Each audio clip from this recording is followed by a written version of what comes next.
Basically covered your most common attack, which is almost like an angle 12 overhead strike.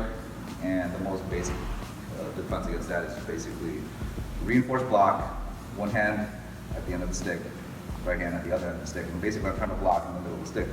So if Sid attacks me straight to angle 12 at my 12 o'clock, I am basically just going at a 45-degree angle. I am not going forward, and I'm not pushing up because that'll leave me open. And I don't want to push forward because that could actually hit me right here. So I'm actually going up at a 45-degree angle, and I'm catching it in the middle of my stick, so at angle 12. Here, one, notice that I drop and I push up at the same time. All right, so you want to do this a couple of times. You practice this angle 12. I practice my block. 1, 2, 3, 4, 5. All right. Then we would switch, and I would feed him angle 12, and he would practice his block. 1, 2, 3, 4. All right. Then once you get used to that, then we alternate back and forth. So when I hit, he blocks, then I block, then he blocks, then I block.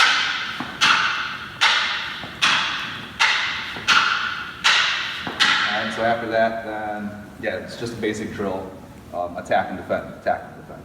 We've been covering a lot with knife versus empty hand, and I wanted to show that how the movements of the stick and knife can apply to empty hand.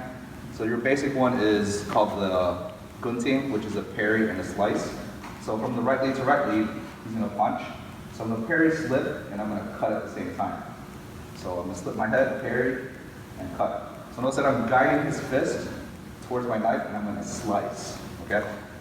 Parry, cut, slice. So I'm slipping, parry, slip, cut. Parry, slip, and cut. Parry, slip, and cut. So this is just basics, okay? From here, you could actually do that, and I could actually hit and run, where he does the same thing. I'm going to slice, and I'm going to run out. Okay, if I don't want to continue with the fight, I could slice and run out. If I want to engage and hit any vital organs, I can do the same motion where I'm going to parry, then I'm going to stab. Okay? One more time.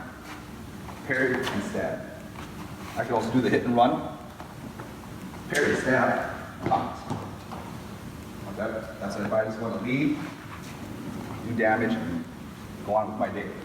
So this motion too, we could also do a backhand swing. So if he's coming with your basic 1-2, so in southpaw position, I'm going to do the same thing. Parry, slice. If he comes with that cross, I'm going to step and slide and cut on my way out.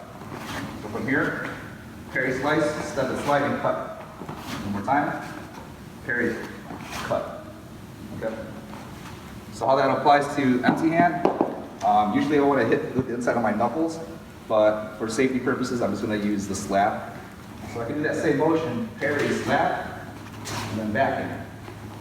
Parry, slap, and backhand. So I don't want to stay stationary for too long. I just want to do this, and then I might get hit. So I always want to maintain that distance because I'm attacking the limbs only. All right, so I could actually destroy both the limbs, and then I'm going to follow up with whatever counter I want. Okay. But for the basics, destroy the limb. Destroy the limb. Always maintain that safe distance. Because if we both keep our fists up, this is what I'm attacking right here. Right? So from here, this is what I want to attack. All right? So this is called defending the snake. So I'm destroying the weapon before I go for the head or any vital organ. All right, so again, from the right lead, the sit-down method is like, actually I want to get in close and personal on this, where I slip and actually get in this position. So basically, I want to go up at a 45-degree while I hit the tailbone. So I'm going to collapse his back and push him down at the same time. Okay. There, I could run away in case he has other friends. If this was sport, then yeah, I would follow him down to the ground. So if I were to turn this into a grappling match, where this would become more of a sport aspect, I'm going here, then go with side mount, okay? I got side mount, and then I can transition to full mount, and from here, you just want to grapple from this standpoint. Okay, and whatever you do, it's up to you. Okay? Another takedown we were doing is the arm drag. So this is your basic. I'm going to parry and grab with my right hand, outside arm drag, left. I put my left wrist on top of the crook of his elbow. So if I'm using this as a rolling pin, I'm pulling down at a 45-degree angle. So theoretically, once I do this motion, he should fall. He should fall down. All right, so I can pin him, or he can get up and I can run. So that's the theory of the arm drag on the outside. So one more time. Parry, grab with my right hand, and from there I can punch.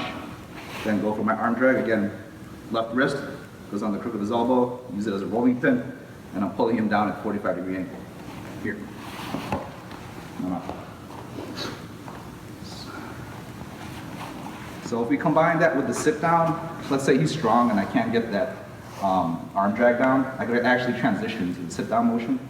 I'm gonna go here. I can't, he's resisting. So I can go back here, sit down, and I'm out.